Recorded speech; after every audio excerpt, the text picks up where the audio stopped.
If I had to restart learning art from scratch, what would I do? I'd draw what's interesting and fun. It's about building the habit of regularly drawing. No, you don't have to draw every single day, but it's good to stick to it and build a habit without burnout. And you do that by having fun with what you're doing. The core building blocks of art are anatomy, color, composition, value, form, structure, and perspective. You need to learn all of these to some degree at some point, but some are more important to specific subjects than others. Decide what you want to do most first. Is it character art, landscapes and environments, or is it a mix of both?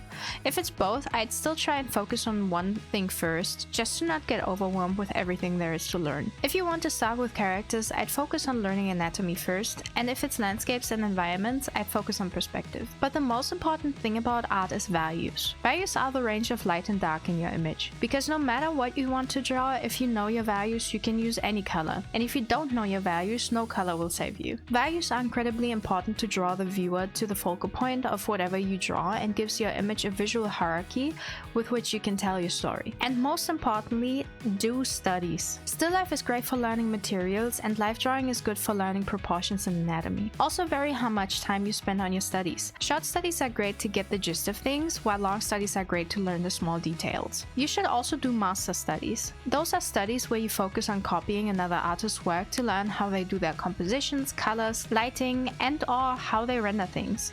Just keep those to yourself, or if you do decide to post them, make it very clear that it's not your art and you just did a study. If you want to post your finished study, it's safest to stick to that artist because not everyone will appreciate you doing that. But that doesn't mean you shouldn't do it. Also, don't worry about your style. Your style comes with mileage. You just have to draw, and after a while things will look like you because you're the one making the brushstrokes and decisions. Another important advice is that you gotta be careful with who you're taking feedback and advice from. You can learn a lot from all kinds of artists, but not everything is applicable to the thing you want to do. And that's about it. Okay, bye!